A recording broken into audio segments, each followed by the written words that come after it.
needed Jim Ross going, oh my God! Yeah. Conor had been in one 12-round fight. He had no legs. He was actually fairly uncomfortable at this range. Getting to 160 pounds will be 10 times harder, which I thought was absolutely over the top. You know, Gatty Wards and Rumble in the Jungle, absolute rubbish. But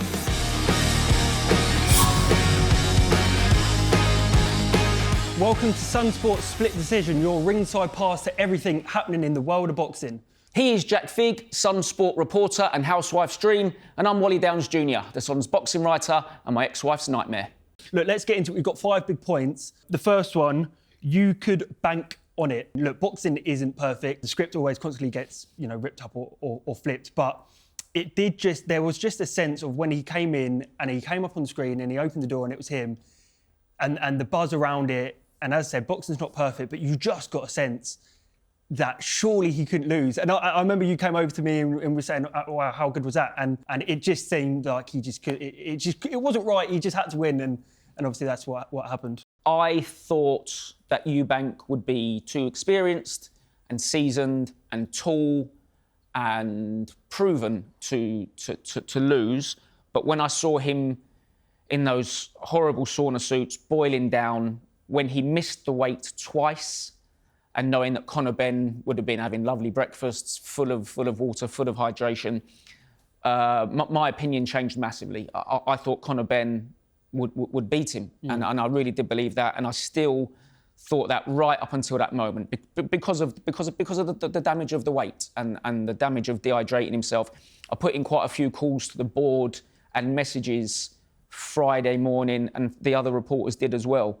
Because saunas aren't allowed. It's in the medical guidelines of the British Boxing Board of Control that saunas are not allowed in close proximity to a fight. There have been fights cancelled in the past. There have been fighters who have lost their licence. There was a famous Paul Butler case. Got pulled out. Tyler Goodwin, I think, lost his licence. There was an away fighter that put it literally on his YouTube, and obviously wasn't aware that you couldn't use saunas, and the board pulled him out on the day or the day before the fight. Yeah. So again, all of that. A depleted fighter against this young, hungry, vicious, impressive Conor Benn. Yeah, I thought Eubank would lose. And then the minute his dad did that, the minute I saw them smile together, the minute I saw them hug, it sounds fanciful and it sounds silly. But yeah, you're right, mate. I knew then he wouldn't lose. It definitely was like a scene straight out of Monday Night Raw when he turns up in the car and he opens it. It was all the whole. You needed Jim Ross going, oh my God! Yeah, the whole fight was sort of something out of a movie, but that really was that set up and just what a moment. It will go down, I think, in British boxing folklore that moment. Junior BENN-IFITED from experience. Look. We knew heading into the fight, you've got one guy that has fought for world titles and has been the distance, and you've got another guy who has had 3 of his prime career years taken off him. So the experience factor was always going to be big. We'll start off, from the first couple of rounds. Benn, came out like we knew he would. Very aggressive, and I think the one of the things that impressed me most, and Tony Sims kind of warned us. Heading into the fight, saying when bigger guys come in for sparring, and we heard a lot about the sparring, didn't we? But he said when the guys come in for sparring, they struggle to land on Conor. He's deceptively hard to hit, and I think Junior struggled. There's a lot of talk about the size in the build-up, but I think actually the size was a factor for Conor early on in the fight. If you see here on the screen, an example of Conor kind of using awkward bobbing and weaving tactics to kind of get under the jab of Junior. And I think that was a big factor early for the first couple of rounds. Wally, what did you see from Benn in those sort of early stages? Yeah, you got to remember that he's boxing with an extra 20 pounds on his frame. Now, don't get me wrong, when he sweats down to make 147, he doesn't get in the ring at 147. He probably puts on 10 pounds and probably gets in around 156. So here, say he's boxing with 10 pounds more. That's like sending a normal person to go and do their 10,000 steps or their 10K with a 10 kilogram rucksack on. Sorry, 10 pound rucksack. So I felt that both fighters were completely shattered by the midway point, and were fighting on their dads and fighting on their pride and fighting on courage and heart. I thought Conor started. little bit like when you watch an amateur bout, if you're clever or great proven amateurs, you want to win the first 30 seconds, so the judges are going, oh, that was good. And you want to win the last 30 seconds, so you do little flurries. Now, I thought Conor came out almost every time and won the first 30 seconds of a round. Because of his enthusiasm, because of his fitness, because of his freshness, because of his style of being aggressive. But I definitely felt that once Eubank judged him and got his range and was calm, then I felt that that's when he would take over. And I think if Conor wasn't carrying more weight and if he wasn't going up, he might have held his been a bit fresher. But I just felt started every round super fresh, super aggressive. And whether it was because he was getting caught a few times going in or because his tank was just going a little bit, Eubank usually took over. Generally speaking, you would expect the longer rangier fighter in Eubank to be at home at this distance because you could get him on the end of the jab. But he was actually fairly uncomfortable at this range. And Conor Benn did a good job in closing the gap. OK, it was a bit wild, it was a bit reckless. He would sort of like leap in with a jab and a 1-2. But there was a couple of times in the opening 4 rounds where Conor would jump in with a shot, he'd land on Eubank, and Junior's reactions were so slow. And then there was one point he landed a right hand, if you see here. Yeah. And then just after this, Ben lands a left. They both come out of the pocket, and he lands a left hook, and it wobbled Eubank, sorry. And at that point, I was thinking, oh, this could be the beginning of the end. Junior just didn't seem very comfortable. Yeah, but if you look at as well, Jack, the height difference. So say Eubank's 5'11". And Conor's 5'7", but he also has that crouching style, much like his dad did. Yeah. So by the time he's down here crouching, imagine how low he's got a punch. And again, to throw it to someone like Anthony Joshua, when AJ boxed someone like a Franklin or an Andy Ruiz, think about that. Punching down, all your power was gone. You're not used to it. Yeah. And if we was to go back through Chris's recent record, or more or less his whole career, especially at super middle, everyone he's boxing is either his height or comfortably taller. You think about the super middles that are around now doing well, he'd be punching upwards. Yeah. So it was natural for him to take a couple of rounds to get used to the range. But there was actually a point in round 4, which was a good round for Conor. As I said, he wobbled with a hook. They went up to the ropes, and Eubank said something along the lines of, "You're weak," or "You can't hurt me." And watching it back, I obviously didn't pick it up at the time, but watching it back, that was almost me thinking, is he trying to maybe convince himself that? Yeah. But also, what you forget is Conor had been in one 12-round fight, and it was a pretty poor one against Pete Dobson in America. Junior had been in six 12-round fights against super middles, great super middles. So he's gone at it remember the Groves one? Brilliant. Yeah.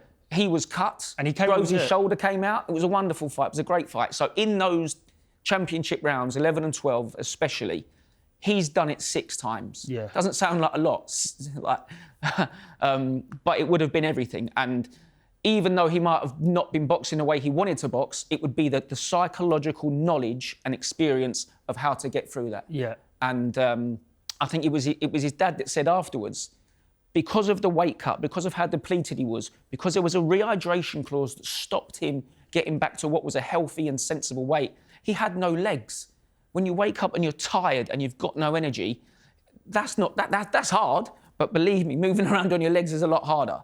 I'm sure he would have loved to have jabbed and moved and made Conor work harder to chase him around the ring, because Conor would have been much more tired much earlier. But instead, he had no legs. He had to stand there and trade. And I think Senior called it legendary. I'm not sure I'd go that far.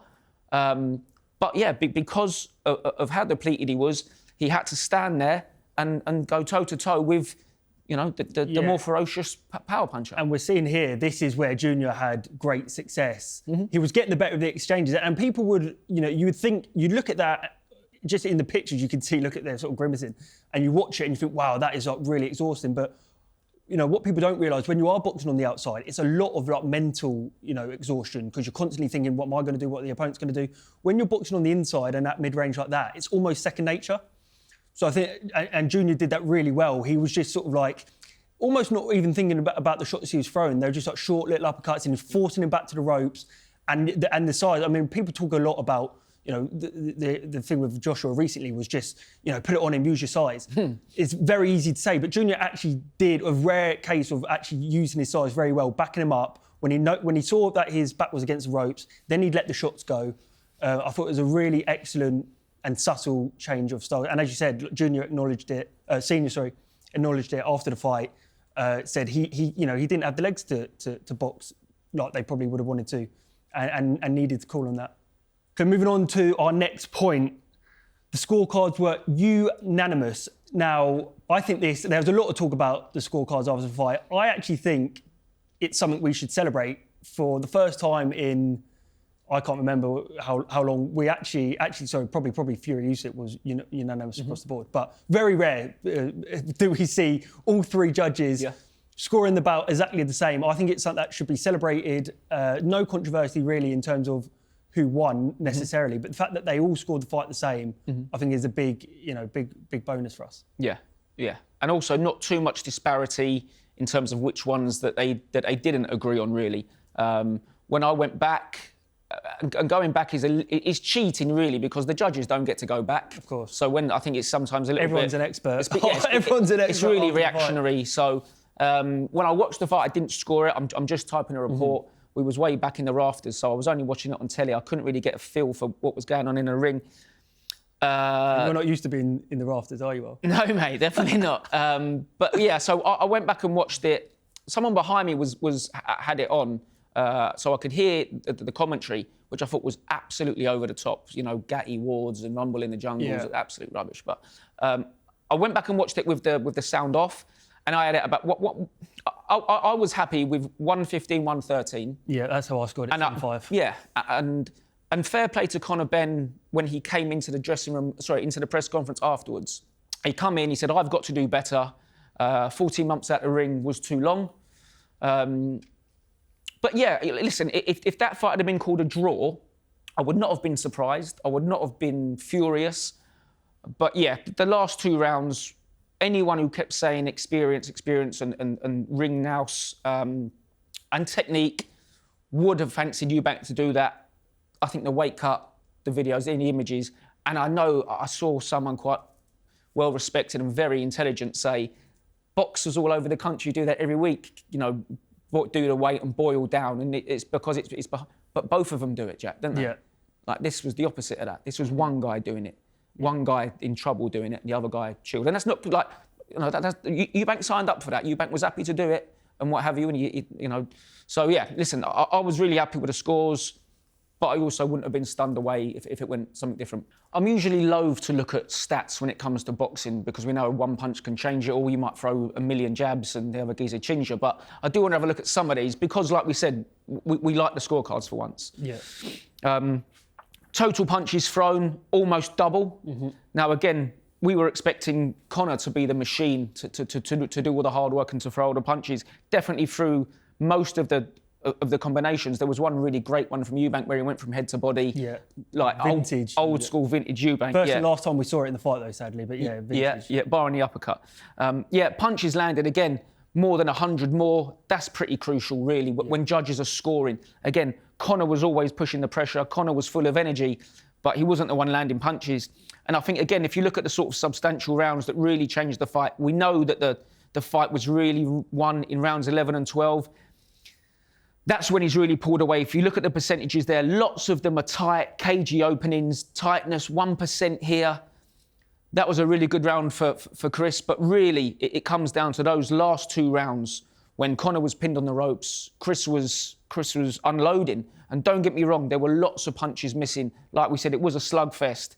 But when judges are seeing one guy pinned on the ropes, the shorter guy, and the other guy is pinging and punching and punching, and Conor was tough and throwing back, but if we're looking at punch stats and you care about punch stats, it's not football where one team's got a load of possession, but I think there you can see the older man who was really struggling at the weight, who had no legs, he still had a higher output than the younger, fresher, fitter guy who didn't have a really bad weight disadvantage. So I think, I'm glad the stats show that because I think they were supposed to show something different. Yeah, I mean, as the old adage is, you know, the numbers don't lie. And I think if you throw more land more and you're more accurate, you can't argue with it. And I think that is what we saw. Moving on to our next point, fourth point. Was it a convincing classic?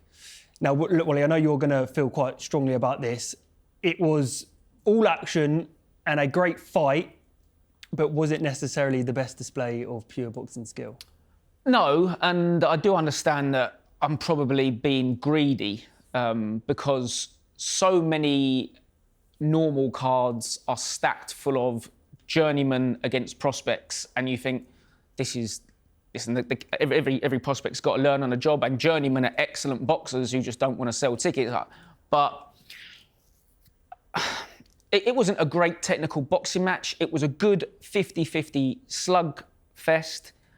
I don't like what made it a 50-50 fight. That's my point. And I won't keep going on about the weight because I'm boring everyone to tears. But the only thing that made it a 50-50 fight was how depleted Junior was, and Conor was going up. But once they're in the ring, it was a good 50 fight. It was a good slugfest. I don't think I would rate it as more than a good British title fight. And I've got to be honest, I've seen English title fights with more technique and finesse and poise.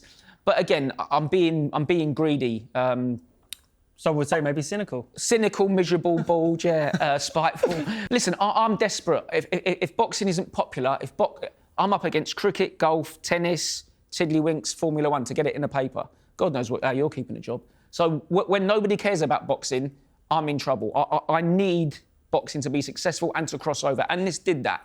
So I'm grateful for everyone for doing that.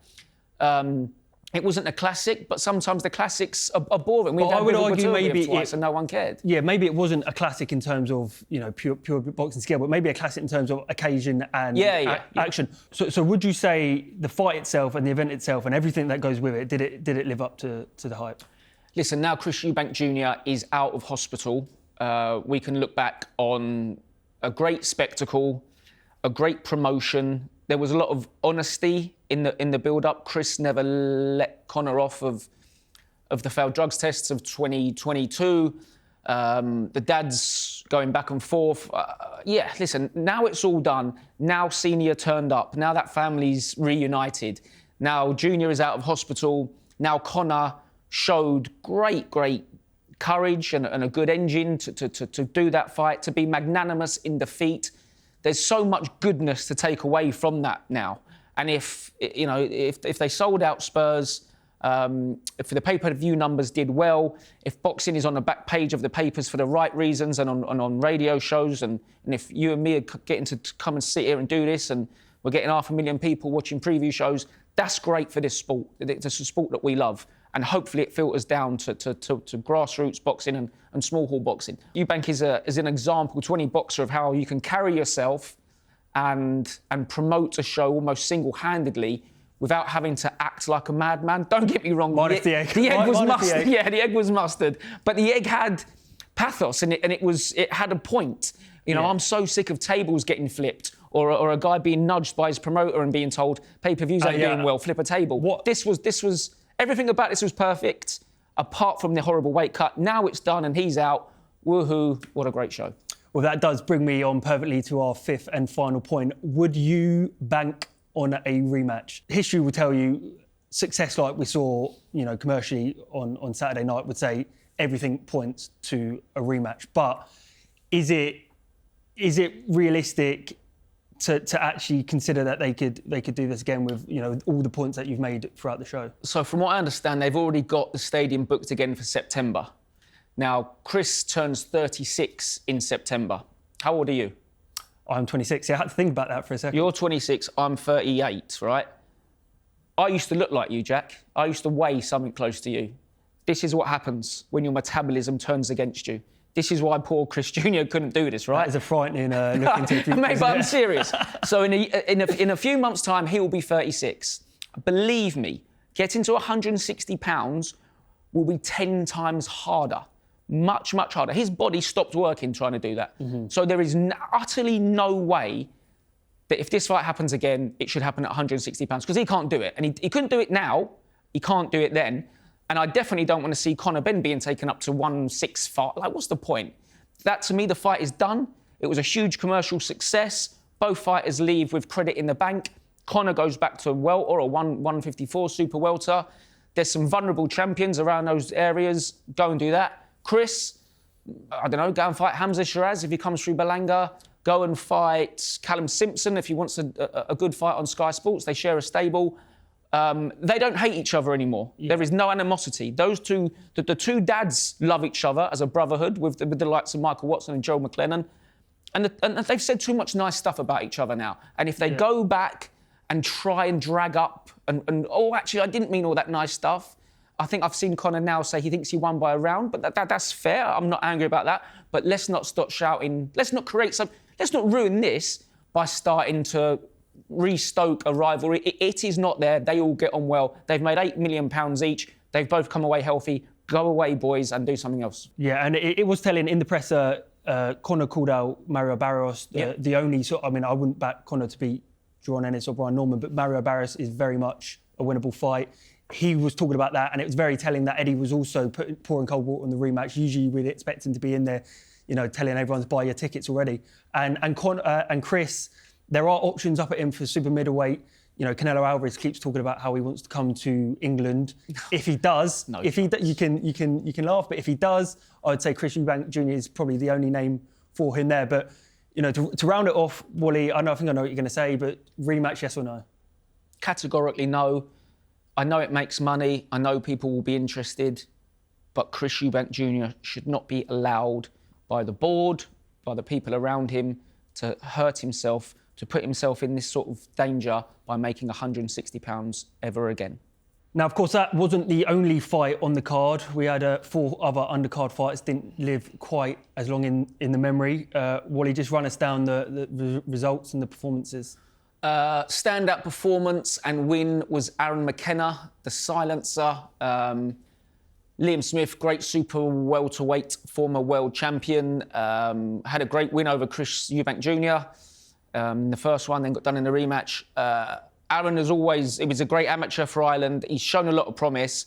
I thought he was excellent. And not just excellent in winning, excellent in the way he did it, switching stances, all sorts of punches, great angles, a breakout performance, and without doubt the best one on the undercard. Very happy to see Chris Billam Smith get a win. Didn't like Brandon Glanton as an opponent, thought it was very rough, thought he was using his head, didn't like what he said in the build-up. So I was very glad to see Billam Smith beat him up a little bit and get a victory. What a top man he is in British boxing.